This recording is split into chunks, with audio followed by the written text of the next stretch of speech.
사람의 비판을 받거나 자꾸 이 정죄를 받으면 인간성이 파괴되고 인생의 그 큰 어려움을 이렇게 겪게 됩니다. 사람은 이 격려를 받고 자꾸 이렇게 수용이 돼야 됩니다. 그러면 자기가 살아나고 인간성이 회복이 되고 그렇게 되니까 자신감이 생기면서 성공적인 인생을 살아갈 수가 있습니다. 오늘 우리 사회는 참 너무 삭막합니다. 그 외에 이유는 뭐냐니까 서로 자꾸 비판을 합니다. 자꾸 잘못했다고 정죄를 하고 막 그렇게 살면 안 된다고 막 그냥 때리고 그리고 심지어는 막 저 사람은 인간도 아니다 이렇게 낙인을 찍으니까 여기서 뭐 인생이 다 망가지는 겁니다.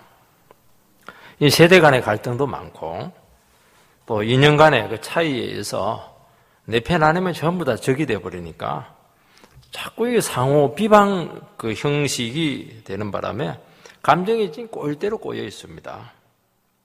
여기서 이 긍정 에너지가 나오는 게 아니고 이 파괴 에너지가 자꾸 나오는 겁니다. 자꾸 시너지 효과가 돼가지고 서로 막 힘을 내게 하고 그리고 막 격려하게 하고 이렇게 해서 안 되는 것도 되게 하고 이렇게 돼야 되는데 되는 것도 안 되게 하는 게 이게 우리 사회가 지금 되었습니다. 이게 참 불행한 겁니다. 서로 이 적으로 자꾸 생각을 하고 비난하고 정죄하면 할수록 헤어나올 수 없는 깊은 골만 파지게 되는 겁니다. 이게 이제 우리 인생들의 모습인 것입니다. 마태복음 5장, 6장, 7장은 산상설교라고 해서 하나님의 백성들은 이런 특징을 가지고 있다 하는 것을 아주 제일 성경에서 잘 보여주는 겁니다. 5장은 천국 백성은 어떤 사람들인가 정체성을 이야기를 하는 것이고 6장은 우리가 천국 백성인데 이 천국의 능력으로 어떻게 살아갈 것인가 기도는 어떻게 하고 금식은 어떻게 하고 이런 부분들을 이야기를 합니다. 7장에는 우리 천국 백성이지만 우리 혼자서 못 살아갑니다. 이웃과 더불어서 살아가야 되는데 어떻게 하면 풍성한 삶을 누리면서 살아갈 수 있을까 하는 것을 7장에서는 말씀하고 있습니다. 그래서 이웃과의 관계에서 제일 중요한 게 첫 번째로 나오는 게 무엇이냐면은 예수님께서는 제발 비판하지 말라는 겁니다. 이 천국 백성은 하나님 나라의 능력 안에서 이웃과 더불어 살아가는 그런 존재입니다. 이때 하나님 백성들 속에 이 비판하는 그런 속성들이 있고 정죄하는 그 뿌리 깊은 악한 습성들을 다 가지고 있는데 이 부분이 처리가 안 되면은 이 부분이 다스려지지 않고 이 부분을 버리지 않으면 안 된다는 겁니다. 사람들은 다른 사람들을 자꾸 비난하고 정죄하고 상대의 문제에 대해서 자기 아주 기가 막힌 해답을 가지고 막 자꾸 다른 사람에게 강요하게 하고 바꾸려고 하고 이렇게 하는데 이거 전부 다 죄성에서 나왔다고 그렇게 말씀하고 있습니다. 그렇게 하는 동기는 가까운 분들의 그런 행동과 삶을 내가 관리하고 내가 통제하고 싶은 내가 영향을 끼치고 싶은 그런 하나님의 위치에 자기 스스로 서려고 하는 것이기 때문에 이것은 참 나쁜 것이고 교만한 것이다 그렇게 말씀하고 있습니다. 첫 번째는 왜 비판이 이렇게 위험하냐 하는 문제입니다. 1절 말씀을 읽어보면 비판을 받지 아니하리거든 비판하지 말라. 예수님께서는 어떤 상황에서나 이후에서도 비난하거나 비판하지 말라고 말씀하셨습니다. 여러분 천국 백성일지라도 천사가 아닙니다. 다른 영혼을 비판하고 많이 정죄하고 또 정죄할 수 있습니다. 그래서 우리가 하나님의 백성이기 때문에 더 위험할 수가 있습니다. 왜냐하면 우리는 사람을 압니다. 그리고 인간의 본심을 알고 인생의 근본 문제를 다 알고 있습니다. 잘 보이니까 다른 사람의 문제가 잘 보이니까 훨씬 더 비판할 경향이 높다는 것을 지금 그 위험성을 말씀하고 있는 겁니다. 여러분 비판은 남의 잘못을 지적하고 판단하는 행위입니다. 근데 이 비판을 하게 될 때 이 비판의 기준이 무엇이냐면은 결국 자기 눈이고 자기 기준입니다. 사람이 비판을 하는 이유는 자기와 다르고 내 기준과 내한테 맞지 않기 때문에 비판을 합니다. 쉽게 이야기하면은 마음에 들지 않기 때문에 비판하는 겁니다. 근데 현실적으로 비판하지 않고 우리가 어떻게 천사처럼 살아갈 수 있겠는가 하는 질문을 하게 될 것이고, 이 말은 너무 비현실적이지 않는가, 아마 이런 말씀을 들으면서도 이런 궁금증이 생기게 될 겁니다. 여러분, 상대방의 잘못과 자기 자신의 불만을 드러내지 않으면서 어떻게 대인관계가 가능하느냐 하는 문제입니다. 여러분, 사람이 판단하고 정죄하는 이유는 바르게 고쳐지기 위해서입니다. 비판하고 고쳐지지 않더라도 적어도 내 자신은 이런 말을 하고 있기 때문에 나는 바르고 나는 의롭다 하는 것을 분명히 하는 그런 효과가 있습니다. 여러분, 다른 사람을 비판하면 비판받는 그 사람은 자동적으로 나쁜 사람입니다. 그리고 그렇기 때문에 이 사람은 배척당하는 것이 당연시 되는 겁니다. 이게 이제 결국에는 왕따 문화로 나온 것입니다. 청소년 같은 경우 왕따를 하는 것이죠. 그래서 그 사람은 더 이상 받아줄 수가 없고 우리 서클에서 축출 대상이 되고 심하면 쓰레기 같은 존재로 취급되기 때문에 막 구박을 해도 되고 막 피해를 줘도 되고 이런 그 잘못된 그런 자세들이 여기서 다 나온다는 겁니다. 여러분, 실제 사람을 비판하고 정죄한다고 해서 바뀔 수 있느냐, 바르게 될 수 있는가 하는 이 근본적인 질문을 여기서 던지고 있습니다. 아내들이 지금 같이 부부 생활을 하고 있을 텐데요. 제일 큰 의문이 무엇입니까? 이 남편 바가지를 긁는다고 해서 바뀔 수 있는가? 아마 이걸 영원히 시험하시는 부인들도 있을 겁니다. 여러분, 알면 그렇게 안 합니다. 바가지를 긁기보다는 기도합니다. 성령님께서 우리 단단한 남편의 마음을 만지셔서 깨닫게 해주시고 바꿔달라고 그렇게 할 겁니다. 그러니까 시간이 너무 오래 걸리고 막 속이 몇 번 뒤집어지게 되고 살아야 되나 말아야 되나 막 이런 고통을 많이 겪게 됩니다. 그래도 하나님께서 해주셔야 된다. 그 믿음이 있어야 이 부부 생활이 온전해지게 되는 것이지 막 내 마음에 안 든다고 그냥 정죄하고 싸우고 이렇게 한다면은 이것은 부부간에 문제가 심각해지는 것입니다. 여러분, 자녀들을 야단치면 움츠러들게 되고 피하려고 하지 회개하고 변하는 것이 아닙니다. 여러분, 사람은 옳은 것도 바꾸려고 비판하면은 기분이 나빠서 잘 하려고 하지 않습니다. 그래서 비판을 받고 그대로 받아들인 사람이 혹 있습니다. 혹 있는데 이 사람은 정말 예수님급입니다. 거의 성숙한 사람이고 대부분은 옳은 거 알고 있습니다. 자기도 그렇게 알고 있는데 안 되는 겁니다. 대부분 반발하고 서로 관계만 나빠지게 되는 겁니다.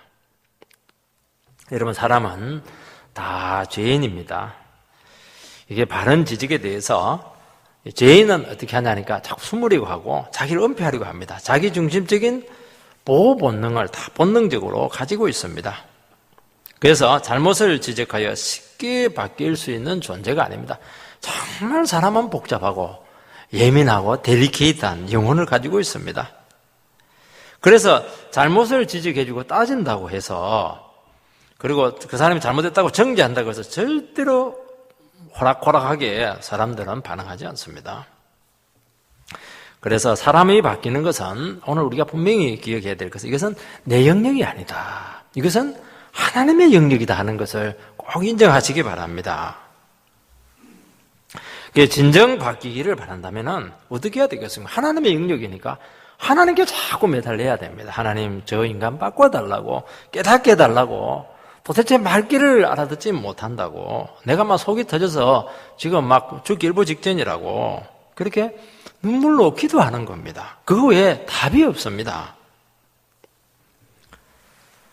또한 내 자신 안에도, 기도하는 내 자신 안에도 객관적으로 펼쳐놓고 보면 똑같아요. 기질도 똑같고. 그래서 어떻게 해야 되느냐? 그럼 기도하는 거 아니면 뭘 느끼냐? 상대방의 문제라고 생각했고 배우자가 문제라고 생각을 했는데 기도하는 과정에 너는 너는 그럼 뭐 하나님이냐? 너는 문제가 없냐? 그렇게 되면서 자기를 또 자꾸 회개하게 되는 겁니다. 그러니까 어떻게 됩니까? 우울감에 싹 빠지는 겁니다. 사람들은, 다른 사람들이 나에게 충고를 하고 이렇게 할 때 저 사람이 하나님의 위치에서 하는 것인지 정말 섬기는 위치에서 하는 것인지 우울감을 딱 보면은 반발을 합니다. 옳고 그름의 문제가 아닙니다. 이것은 성경은 할 수만 했으면 뭐라고 말합니까? 믿어줘라, 이해해줘라, 그렇게 말합니다. 분명한 잘못이 객관적으로 100% 드러나기 전까지는 꼭 믿어주는 자세가 필요합니다.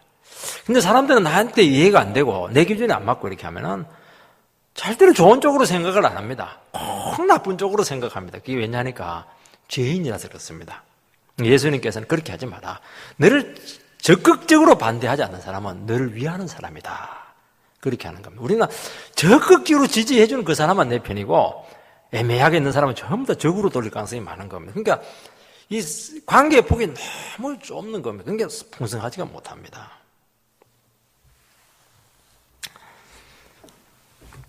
그러면 믿음대로 될 뿐만 아니라 천국 백성 사이에 가장 소중한 가치인 이 관계가 깨어지지 않습니다. 여러분, 비난과 정죄가 두려운 이유는 이 모든 좋은 관계성을 다 파괴하기 때문입니다. 그리고 상대방을 합법적으로 소외시키게 되고 분리가 일어나도록 그렇게 만듭니다. 그래서 하나됨이 깨어지고 관계에 금이 가게 되는데 살아보면 알겠지만은요, 한번 관계가 틀어지면은 회복이 거의 불가능합니다. 참, 예수 믿는 사람들은 더 불가능합니다. 한번 교회에서 상처받은 거 그렇게 하면은 거의 잘 안 돼요, 이게. 참, 여러분, 관계를 깨뜨리지 않도록 항상 주님 앞에 기도를 해야 될 필요가 있습니다. 여러분, 사람은 비판의 대상이 아닙니다. 그래서 자기 기준으로 보고 판단하는 것은 대단히 위험합니다. 왜냐하면 각자 사정이 다르고 자라온 환경이 다르고 배경이 다르고 성격도 다르고 기질이 다르고 생각하는 패턴도 다 다르고 행동하는 방식도 다 다르고 이 세상에 같은 사람 하나도 없습니다. 그래서 비판하는 말을 이렇게 들어보면 비판하는 그 사람의 상태를 알 수가 있습니다. 왜냐하면 얘는 사람들이 탁 정죄를 하고 비판을 하게 되면은 반드시 정신이 있어요. 어떤 정신이냐니까 비판의 정신이 그 속에 들어 있습니다. 가만히 듣고 보면 맞는 것도 있지만 많이 틀립니다. 그리고 한두 가지 마음에 들지 않는 것으로 그 사람 전체를 싸잡아서 너는 이런 사람이야, 그렇게 규정을 하게 됩니다. 여러분, 비판받는 사람은 모든 것이 잘못된 듯이 취급을 받게 되는데 시간이 좀 지나고 보면은 참 내가 몰라도 너무 몰랐구나. 몇 가지 그냥 내 눈에 거스린 거 가지고 완전히 저 사람을 그냥 이렇게 속을 뒤집어 놨구나. 정말 진면목을 몰랐구나. 참 후회가 될 때가 많습니다. 여러분, 비판하지 말아야 될 또 다른 이유는 비판을 하면 자기가 역공을 당합니다. 2절 말씀을 해보면 너희가 비판하는 그 비판으로 너희가 비판을 받을 것이요 너희가 헤아리는 그 헤아림으로 너희가 헤아림을 받을 것이니라. 사람이 다른 사람을 정죄하고 비판하면은 결국 그도 비판을 받게 된다는 겁니다. 하나님께서 뭐 우리를 막 비판한다 그런 게 아니고 비판하는 그 상대가 우리를 공격을 합니다. 여러분, 모든 인간은 죄인이기 때문에 허물 없는 사람이 누가 있습니까? 말을 안 해서 그렇지 다 알고 있습니다. 본인만 몰라요. 여러분, 같이 살아가고 신앙생활 한다는 것은 사람들이 다 분석이 되어 있습니다. 저 사람은 이래, 저 사람은 저래. 말 안 해도 사람들은 되게 그런 공감대를 가지고 있습니다. 말을 안 하죠. 말하면 안 되니까. 기도해 주기 때문에, 참고 기다려 주기 때문에 가만히 있는 것이지 사람들은 다 알고 있습니다. 근데 딱 그렇게 받게 되면 사람들은 다 알고 있거든요. 그렇기 때문에 공격할 수 있는, 역공할 수 있는 소재는 너무 많습니다. 그래서 자기가 하나님이라고 생각하면 이야기해도 되지만은 내가 하나님이 아니다, 예수님이 아니다 그렇게 할 때는 안 하는 게 훨씬 더 낫습니다. 부모가 자녀에게 종종 이런 말을 많이 하지 않습니까? 너는 왜 그 모양 그 꼴이냐? 이게 이제 늘 부모들이, 자녀들이 가지고 있는 그런 마음에 안 드는 겁니다. 그러면 자녀는 어떻게 합니까? 그거 다 아빠 닮아서 그래. 바로 역공을 당합니다. 한술 더 뜨죠. 내 안 좋은 모습 전부 다 이거는 아빠를 쏙 빼닮은 거야. 그렇게 복수를 합니다. 부모들이 쉽게 남의 자녀를 잘 비판하지 못합니다. 애를 안 키워보면, 아이고, 저놈의 자식 참 인간 안 될 것 같아. 온갖 소리 다 하는데요. 지 자식 한번 딱 키워보면은 참 남의 자식에 대해서 이러쿵저러쿵 할 처지가 아니라는 것을 참 알게 됩니다. 그래서 기도하죠. 그렇게 해봐야 되지도 않고 관계만 나빠지게 됩니다. 오늘 우리 사회가 계층 간에, 지역 간에, 인연 간의 관계가 너무 고리 깊이 펴져 있습니다. 내 편이 아니면 전부 다 나쁜 사람입니다. 100%는 못된 겁니다. 여러분, 이 세상에 그런 게 어디 있습니까? 경상도 사람은 전라도 보면 전부 다 100% 나쁜 것이고, 전라도 사람은 경상도 보고 전부 다 나쁜 사람이고, 저는 목회를 해봤지만 그런 사람 한 사람도 못 봤습니다. 얼마나 편견의 눈을 가지고 서로 재단을 하는지 몰라요. 한두 가지 좀 이해 안 되는 건데 그게 극복이 안 돼서 그렇게 하는 겁니다. 그래서 비판과 역공의 순환을 통해서 정말 회복 불가능한 상태까지 가게 되는 그 마귀가 다 하는 겁니다. 여러분, 다른 사람을 비판하는 것을 가만히 들어보면은 비판하는 그 사람의 수준을 알 수가 있어요. 그 사람의 인격을 그냥 알게 되고 그 깊이를 알 수가 있습니다. 그 참 비판할 수 있는 대상인데도 불구하고 그 사람을 어떻게 보는가 하는 것을 보면서 참 저 사람은 속이 좁다. 어떻게 저 사람은 저렇게 마음이 넓을까 하는 판단을 하게 됩니다. 이런 마음에 들지 않아도 너그럽게 보고 넘어가지고 그렇게 하면은 그 비판받아야 될 그 사람에 대해서는 뭐 어떻게 될지 모르겠지만 그 비판할 수 있는 그런데도 불구하고 그걸 잘 감싸주고 이렇게 보면 그 사람이 참 달라 보입니다. 야, 이 사람은 다르구나. 참 그런 생각을 하게 됩니다. 근데 별것 아닌 것으로 온갖 의심이라는 의심은 다 하고 막 비난하고 소문내고 그렇게 하면은 어떻게 우리가 그 사람하고 가까이 할 수가 있겠습니까? 그 대상이 그 사람에서 그렇지 그 대상이 내가 된다고 생각을 해보시기 바랍니다. 이런 비판을 받을 수 있다는 것을 우리는 본능적으로 느끼기 때문에 그 사람과 멀리할 수밖에 없습니다. 여러분, 다른 사람을 비판하고 정죄하지만은 자기 자신에게도 그런 부분이 없다고 할 수가 없습니다. 여러분, 다른 사람을 잘 비판하는 사람은 상대방의 약한 점, 잘못을 참 잘 분석하고 잘 읽어냅니다. 그렇게 하는 이유는 왜 그러냐면은 자기 안에 그 부분이 너무 많이 발달되어 있기 때문입니다. 자기 안에 똑같은 속성이 있기 때문에 그렇게 하는 것입니다. 여러분, 저 같은 사람은 사기꾼 잘 분별 못합니다. 그런데 사기꾼은 사기치는 사람 잘 분별합니다. 절대로 속지 않습니다. 왜냐하면 자기 모습이니까요.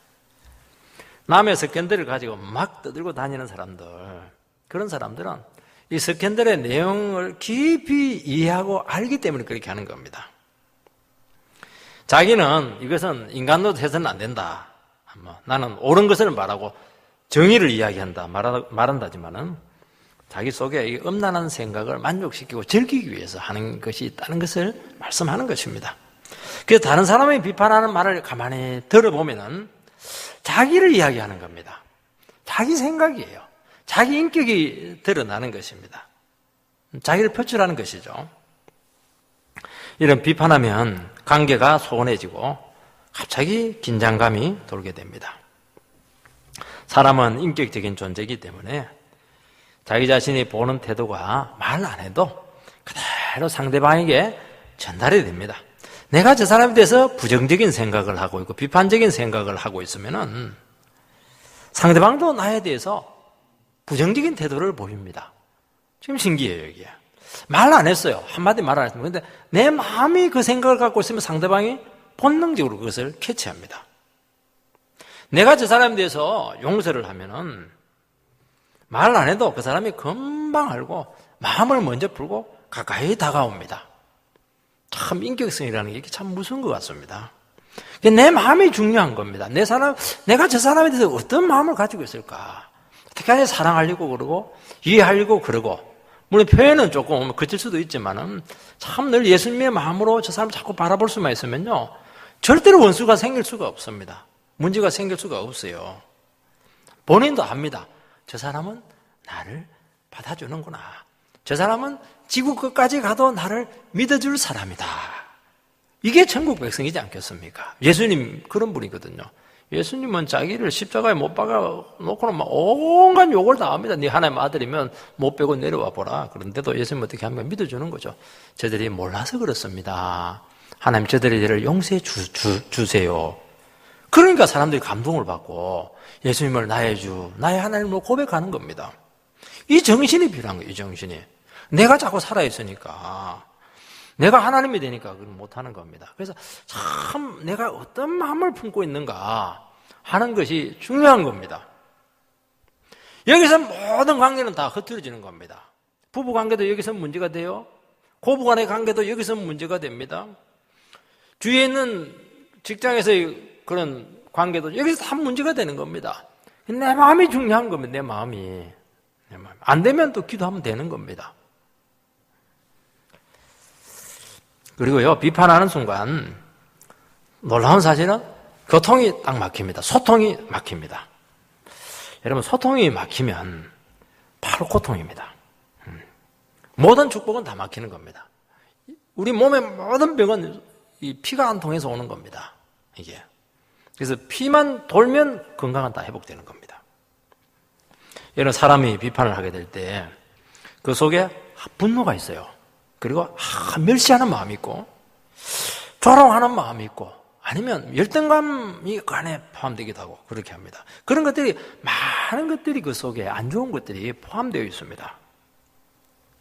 상대방은 잘못을 지적하는 것도 힘들어요. 그렇지만은 잘못을 지적하고 정죄받고 이렇게 할 때 그 사람의 그 속에 있는 그것을 읽어내는 겁니다. 그래서 더 깊이 상처를 받고 더 깊이 정죄감을 받기 때문에 상처를 깊이 받게 되는 겁니다. 나는 대수롭지 않게 이야기를 했는데 상대방은 그렇지 않은 겁니다. 이게. 그래서 비판거리는 상대방에게는 약한 부분이거든요. 비수처럼 딱 꽂힙니다. 저 사람은 원래 저런 인간이야. 낙인이 딱 찍히게 되는 겁니다. 칼로 가슴을 하나 탁 꽂히는 것과 똑같습니다. 그래서 우리는 절대로 비판하지 않도록 오늘 이 시간 마음으로 결단하시기 바랍니다. 비판받고 좋아할 사람은 아무도 없습니다. 다른 사람을 비판할 때 그리고 분노와 멸시를 극복하게 되면은 어떻게 되냐? 대부분 이 비판의 문제는 해결이 됩니다. 그래서 우리 마음이 화가 나 있고 막 분노하 있고 이렇게 할 때는 기도를 많이 해야 됩니다. 그리고 다른 사람을 비판할 때 내 안에 화가 나고 막 무시하려고 하는 마음이 있으면 그것은 안 해야 됩니다. 그리고 다른 사람을 좋게 보고 이해하는 쪽으로 볼 수 있으려면 우리 속에 있는 이 분노와 상처와 열등감 이런 문제들이 하나님 앞에 십자가 앞에서 이게 회복이 돼야 됩니다. 그래서 내를 자꾸 이렇게 만들어 가야 돼요. 나를 주님 앞에서 깨끗하게 만들고 회복시키고 이렇게 하면은 주위와의 관계가 참 아름다워집니다. 저는 예수 믿고 나서 제일 감사한 게 저도 뭐 아픔이 많고 상처가 많지 않았겠습니까? 근데 지금은 다 이해가 돼요. 막 그렇게 끌어안고 뭐 그냥 사랑하고 아직 그런 그 입장이 아니기 때문에 그렇게 못하는데 세상 사람들은 또 뭐 그런 걸 원치도 않고 돈을 주는 것도 좋아하기도 하고 이렇기 때문에 좀 한계가 있긴 한데 그래도 마음속으로는 다 이해가 돼. 밉지가 않고 저럴 수밖에 없구나. 또 내가 참 어린 마음에 참 이해를 못했구나. 우리가 목회를 하고 이렇게 믿음 생활을 하니까 이런 생각들이 자꾸 나는 겁니다. 그렇게 되니까 마음이 편한 거예요, 이게. 누구든지 두렵지가 않고 그렇게 하는 겁니다. 정죄를 하고 낙인을 찍게 될 때 상대방의 존재를 거부하게 되고 수치심을 주게 되어서 인생 실패작으로 느끼게 하는 것이 문제입니다. 두 번째는 그러면 어떻게 다른 사람을 교정해야 될 것인가 하는 문제입니다. 3절 4절에 보면 어찌하여 형제의 눈 속에 있는 티는 보고 내 눈 속에 있는 들보는 깨닫지 못하느냐. 보라 내 눈 속에 들보가 있는데 어찌하여 형제에게 말하기를 나로 내 눈 속에 있는 티를 빼게 하라 하겠느냐? 주님은 우리 눈 속에 있는 들보를 지적합니다. 들보가 뭐죠? 집 짓는 분들이 아실 텐데, 뭐 기둥이라든지 썩가래 같은 거 크지 않습니까? 눈 속에 이런 기둥이 하나 박혀 있습니다. 주님은 우리가 다른 사람 속에 있는 티를 먼저 보고 빼기 전에 네 속에 있는 그 들보를 빼라고 말씀하고 있습니다. 다른 사람을 고치려고 하기 전에 자기 속에 있는 그 치명적인 문제를 먼저 해결하라고 말씀합니다. 물론 모든 사람들은 다 죄인이기 때문에 심각한 문제를 가지고 있습니다. 그래서 남을 이렇게 고치려고 하기 전에 내 문제를 먼저 돌아보고 고치라. 보편적으로 일반적으로는 그렇게 해석을 합니다. 그것도 맞습니다. 그러나 이게 실제 상황은 잘 안 됩니다. 그래서 이 말씀은 비판의 문제에서 나왔습니다. 우리가 다른 사람을 벌써 비판하고 있다. 다른 사람을 정죄하고 있다. 그런 마음을 가지게 될 때 그 마음 가지고 있는 것 자체가 이미 눈 속에 들보가 하나 있는 거예요, 지금. 죄송합니다. 다른 사람이 하는 말이 딱 마음에 거슬려요. 한번 딱 째려보고 가는데 저게 내 마음에 탁 걸렸습니다. 그러면 째려본 저 사람이 문제입니까? 내가 문제입니까? 저 사람도 문제죠. 티가 있는 거. 그건 티예요, 그 티. 그냥 거기에 대한 내가 상처를 탁 받는 것은 내 눈 속에 지금 들보가 있는 겁니다. 문제가 훨씬 그 부분에 대해서 정상적으로 반응하지 못하는 내 안에 심각한 문제가 있는 겁니다. 저게 지금 나를 무시해? 벌써 그렇게 나오는 것이죠. 그게 들보라는 겁니다, 그게.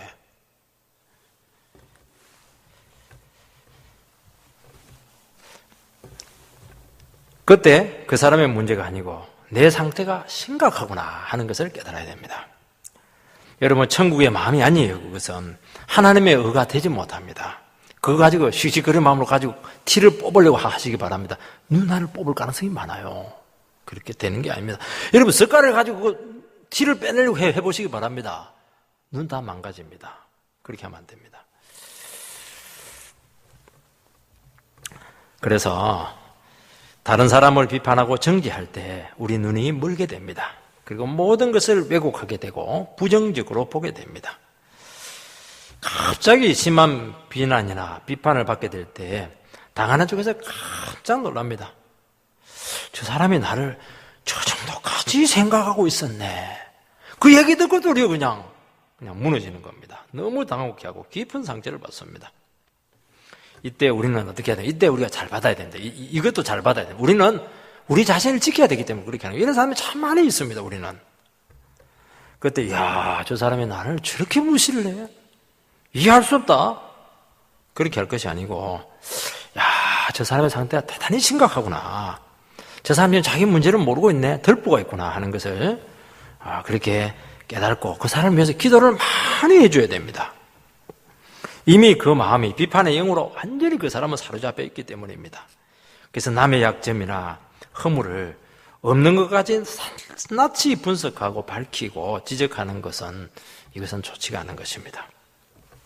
여러분, 다른 사람을 바로 잡으려고 하기 전에 내 마음이 천국의 의로 꽉 채워져야 된다고 말씀합니다.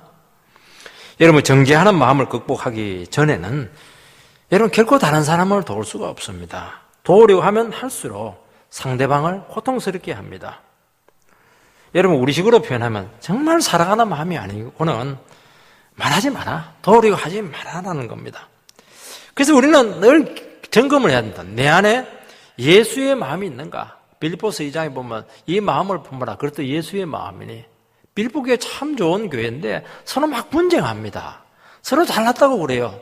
나보다 남을 낮게 여기라. 그렇게 말이 안 돼요. 그러고 나서 예수님이 바울은 뭐라고 합니까? 내 마음속에 예수의 마음이 없다. 그렇게 이야기하는 겁니다. 예수의 마음이 무슨 마음입니까? 하늘 보좌에서 지옥 밑까지 자기 자신을 버리고 내렸던 낮아진 그 마음을 가지라는 겁니다. 참 그게 놀랍다는 것입니다. 그래서 아무리 좋은 지식이나 분별력도 정말 무슨 공경무의가 될 수가 있습니다. 여기 보면 비판을 하지 말라 했지 분별하는 것은 필요합니다. 의사가 환자의 상태를 검사해서 정확한 진단을 내리는 것은 치료에 필수적입니다. 나타난 그 현상 자체를 가지고 서로 말하는 것은 이것은 바른 분별력입니다. 그렇지만 그 현상을 바른 분별해야 된다. 그렇지만 왜 이런 식으로밖에 당신 몸을 관리하지 못했습니까? 이렇게 의사가 비판하거나 정죄하면 그것은 의사의 본분을 넘어선 것입니다. 부부싸움을 할 때도 어떤 사건을 이야기할 수가 있습니다. 그리고 어떤 사실 자체를 이야기할 수가 있습니다. 그런데 당신은 늘 그래. 당신 집안은 이게 내력인가 봐. 장모님도 그렇지만 딸 당신은 더하네. 인격적인 문제가 이제 거론이 된다든지 과거에 잘못했던 것도 예단부터 해왔던 것부터 해가지고 당신 잘한 거 하나도 없어. 근데 하나도 없습니까? 지금 밥 해주는 것만 해도 얼마나 잘하는데. 이 감정이 실리게 되고 비판하게 되고 자꾸 도를 넘는 겁니다. 이게 사람이 참 악해지려면 참 악해집니다. 그것만 이야기하면 됩니까? 밥을 왜 태웠어? 그거는 이야기할 수가 있는 거예요. 당신은 늘 밥을 태워. 이게 문제입니다. 언제 늘 밥을 태워요? 한 번 잘못해서 그냥 깜빡하는 바람에 조금 까맣게 돼서 그렇지. 그것도 누룽지에서 먹으면 맛있어요. 오늘 사람들은 비난받고 정죄받으면 인신공격으로 다 받아들입니다. 사람들은 다 인정받는 거 좋아하고 참 그렇게 따뜻함, 소중하게 여김을 받고 싶어 합니다. 그런데 자기 행위에 대해서 부정적인 평가를 하게 될 때, 물론 그 사실 자체는 옳지만은 그걸 다 싸잡아서 이야기할 때는 너무 억울한 거예요, 이게. 무조건 자기 자신의 인격에 대한 정죄로 간주합니다. 그래서 행위나 방식에 대해서 지적을 받으면 자신에 대한 이 겁으로 자꾸 받아들입니다. 왜 그런 행동을 했냐? 왜 너는 늘 그런 식이냐? 절대로 그런 말 하지 마시기 바랍니다. 또 그 사람이 지금 그렇더라도 어떻게 바뀔지, 주님이 또 어떻게 만들어갈지, 그 여러분 왜 소망까지 꺾어버리냐는 거죠. 그것은 지나친 것이라는 겁니다. 천국 백성은 영혼의 가치를 알고 있습니다. 천하와 바꿀 수 없는 것이 한 영혼이죠. 천국에서 제일 큰 상이 뭐냐니까 망할 영혼 하나 딱 천국 백성 만들면요, 이 사람은 뭐 절대로 그 상 뺏기지 않습니다. 최고의 상을 받는 겁니다. 그 정도로 한 영혼이 귀한 겁니다. 사람들은 겉으로 드러난 행동에만 자꾸 관심을 두려고 합니다. 이 깊이가 없어요. 여러분, 행동 이전에, 나타난 모습 이전에 영혼입니다. 영혼이 우리의 본질이고 영혼의 상태에서 철저한 점검이 필요합니다. 그래서 내 생각이나 행동을 강요하게 될 때 사실은요, 그 영혼을 다치게 할 가능성이 참 많은 겁니다. 내 영혼을 다치게 할 때 주님께서 분명히 말씀하셨습니다. 작은 소자 하나 실족시키면 연자맷돌을 목에 걸고 그냥 바다에 빠져 죽어라. 주님께서 그렇게 과격하게 말씀하셨습니다. 네가 그 잘난 그 판단력을 가지고 사람들을 그렇게 실족시키고 무너지게 하고 침체하게 하고 낙심하게 하고 거에 못 나게 하고 이렇게 하면은 네 연자맷돌 목에다가 맷돌 다 하는 거예요. 물에 빠져 죽으라고. 아주 예수님은 과격하게 그렇게 말씀을 하셨습니다. 그 정도로 귀한 겁니다. 영혼이라고 하는 것이. 그렇게 쉽게 한두 가지 문제 가지고 영혼을 재단할 수 있는 성질이 것이 아닙니다.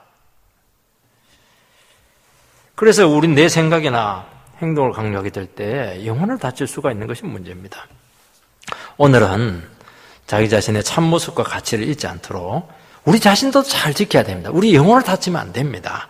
어찌하든지 비난하거나 정죄하지 않는 그 영혼의 상태를 잘 유지하시기 바랍니다. 내 마음은 편할 것 같아요? 비판하는 내 마음은? 절대 편하지 않아요. 똑같습니다. 내 마음을 지키기 위해서 먼저 사과하고 먼저 마음을 풀고 그렇게 하는 겁니다. 5절 읽어보면 외식하는 자여 먼저 내 눈 속에서 들보를 빼어라. 그 후에야 밝히 보고 형제의 눈 속에 있는 티를 빼라. 비판하고 정죄하는 자를 외식하는 자다고 말씀합니다. 위선자라는 겁니다.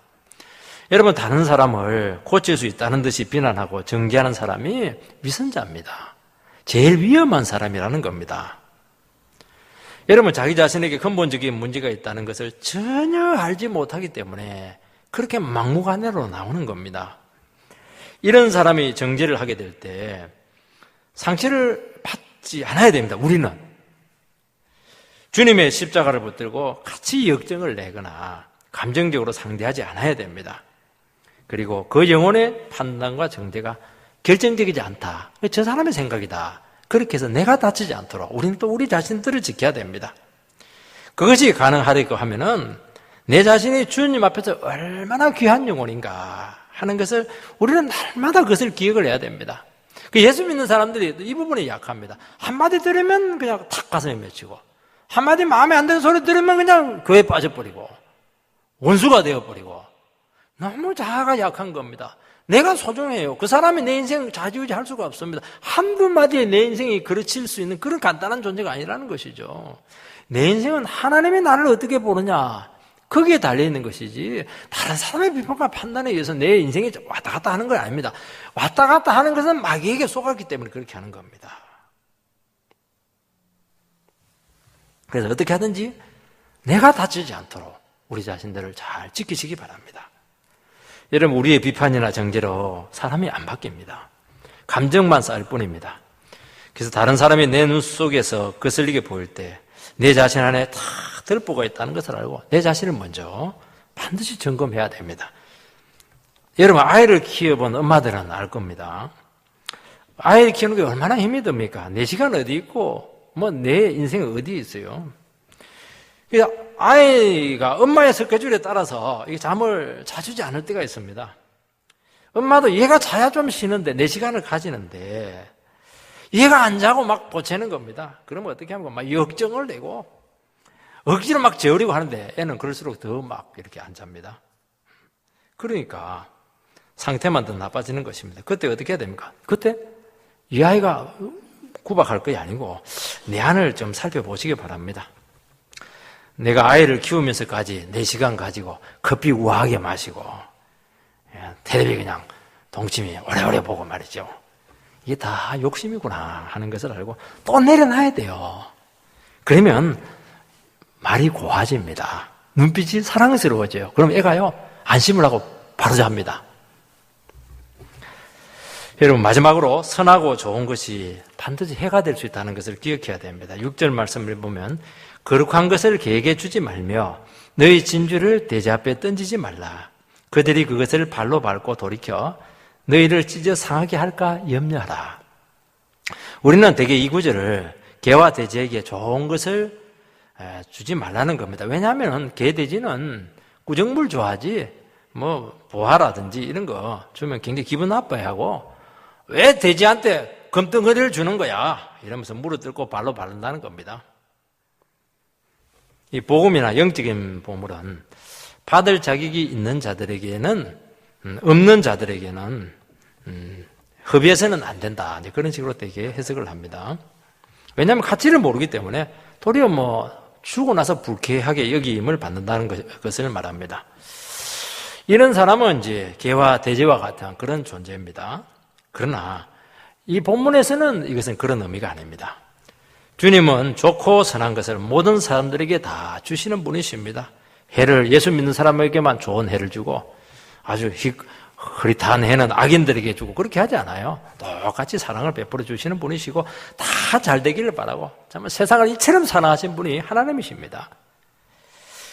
이 거부하거나 오용할 소지가 있는 사람에게 좋은 것을 줄 수 없다. 그런 의미로 해석하지 마시기 바랍니다. 이 구절도 비판과 정죄에서 나온 것입니다. 여러분, 정죄를 통해서 우리가 다른 사람을 바꾸려고 하게 될 때 자칫하면 우리가 과도할 가능성이 많아요. 오용될 수가 있습니다. 왜냐하면 내 말이 맞는 말입니다. 아무리 선하고 좋은 것이고 하나님의 것이라고 하더라도 상대방이 받을 준비가 되어 있지 않으면 강요하지 말라는 겁니다. 여러분, 아무리 좋은 말 해도 되지 않아요. 좋은 말 하면 할수록 짓밟습니다. 물어뜯습니다. 그거죠. 나한테는 진주지만은 그 사람에게는 아무것도 아니에요. 기분 나쁜 거예요, 그게. 오늘 우리 사회는 좋은 것이라고 하면서 무조건 강요하는 바람에 약한 사람들이 고통을 너무 많이 받습니다. 학생들에게 공부는 얼마나 귀한 겁니까? 인생이 걸렸다 이렇게 하는데 저는 인생이 걸린 것은 아닌데 너무 과도한 의미를 둔 경우도 있습니다. 물론 열심히 시켜야 된다 하는 명목으로 너무 공부를 많이 강요를 하는 것이 사실은 아이들에게 너무 피해를 주고 있다고 생각합니다. 부모들도 조기 교육이 좋다고 해서 유치원 때부터 막 명문대를 목표로 삼고 5살 때부터 온갖 교육을 다 시키니까 내 필요가 너무 빨리 찾아오고 실증을 너무 빨리 느끼기 때문에 장기적으로 봤을 때는 상당히 이게 피해가 심각하다는 것입니다. 부작용이 많다는 겁니다. 어린아이는 어린아이로서 재롱을 부려야 되고, 초등학생은 초등학생들의 삶이 있고, 중학생은 또 중학생들의 고민이 있고, 그들의 삶이 있습니다. 정상적으로 느끼게 하고, 깨닫게 하고, 그 인생을 누릴 수 있도록 그렇게 만들어줘야 이 균형이 잡히게 되는데, 공부다! 모든 것을 다 잘라버리고 공부 하나 쫙 밀고 가면, 자칫하면요, 공부 괴물이 될 가능성이 참 많습니다. 지금 우리 사회에 필요한 것은 괴물이 필요한 것이 아니고, 정상적인 사람이 필요한 겁니다. 그래서 이게 뭐냐니까 소중한 것을 강요하지 말라는 겁니다. 여러분, 돼지에게 진주를 주는 것의 문제는 돼지의 무가치성에 있는 것이 아닙니다. 가치의 문제가 아니고 이건 도움의 문제입니다. 돼지는 진주를 소화하거나 양분을 취할 수가 없습니다. 개도 성경이나 십자가 복음 먹고 못 삽니다. 이런 것을 주면 안 됩니다. 여러분, 좋고 선하고 소중한 것일지라도 상대방이 그것을 받을 준비가 되어 있지 않으면 상대가 소화를 할 수가 없습니다. 양분을 취할 수 없고 체합니다. 체해. 무조건 강요해서 상대를 바꾸거나 통제하려고 하는 것은 절대로 안 되는 겁니다. 여러분, 우리는 상대의 생각이나 상태를 고려하지 않고 그럴 필요가 없다고 하면서 막 요구를 하게 됩니다. 여러분, 우리의 선한 의도로 달라지는 것은 아무것도 없습니다. 계속 욕하면 상대는 막 화가 나서 우리에게 공격을 하게 될 겁니다. 여러분, 부모는 자녀들에게 좋은 것을 욕하게 되는데 자녀들에게 전혀 도움이 되지 않는다는 것을 기억해야 됩니다. 옳은 말을 하더라도 자녀가 들을 준비가 되어 있지 않을 때가 너무 많습니다. 자녀들은 지금 우리가 봤을 때는 아무것도 아닌데 자기 문제가 너무 심각해요. 지금 잔소리로 여기고 설교로 받아들일 가능성이 많습니다. 물론 사랑의 마음으로 한 것이고 얼마나 사랑해서 해준 말이겠습니까? 그렇지만 그들에게도 이것은 뚱딴지 같은 강요밖에 되지 않고 더 사나운 반응을 보일 때가 많습니다. 여러분, 종교도 좋은 것이지만은 강요하게 될 때 대학이나 사회에 가면 버릴 가능성이 참 많습니다. 요즘 젊은 세대가 기성세대를 공격하는 주 이유는 그 기성세대들이 그 참신한, 아니죠. 젊은 사람들이 그 참신한 의견을 잘 묵살하기 때문입니다. 왜냐니까 어른들이 이제 맞아. 이건 너무 나이브한 거예요. 이게 너무 순진한 겁니다. 왜냐면 우리 어른들 세대는 정말 고생하면서 자기 인생을 개척을 해냈는데 이 젊은 사람들 보니까 너무 그냥 너무 나약하고 생각하는 것이 비현실적이니까 그냥 묵살을 하는 거예요. 시끄럽다 이러면서 그냥 다 그냥 묵살을 하는 겁니다. 이것도 저는 조금 어른들이 눈높이를 낮춰야 된다고 생각을 합니다. 그 자녀들, 청년 세대들 같은 경우에는 어른들은 말이 안 된다. 이해를 받지를 못하고 있다는 겁니다. 여러분, 우리가 진주를 줄 때 우월적인 태도를 반드시 가지게 됩니다. 정작 상대방의 상태를 못 봅니다. 해답을 가지고 자꾸 제시를 합니다. 사람은 정답만으로 되지 않습니다. 과정이 참 중요한데 그것은 오직 인격적인 예민한 배려가 필요하고 주님의 사랑 안에서 가능합니다. 이것이 되지 않을 때 강요가 되고 멸시와 성급함과 분노와 정죄감이 끼게 됩니다. 그래서 결국에는 싸움으로 끝날 가능성이 많습니다. 여러분, 마음이 잘못된 사람이 진주를 제대로 줄 수가 없습니다. 그럴 수 없습니다. 그런데 상대가 그것의 가치를 모르고 밟고 다 다니면 반드시 또 정죄를 하는 겁니다. 내가 이렇게 소중하게 준 것을 이렇게 짓밟아 이렇게 되는 겁니다. 여러분, 상대방이 자유의지로 선택하게 해야 되고 하나님 앞에 책임지게 하는 그 정신을 가져야 됩니다. 하나님은 우리가 깨닫지 못하니까 얼마 기다렸습니까? 수천 년을 기다려줄 수 있는 분이 하나님이십니다. 영원히 하나님은 우리를 위해서 기다려줍니다. 말로 해보고 안 되면 또 기다려줍니다.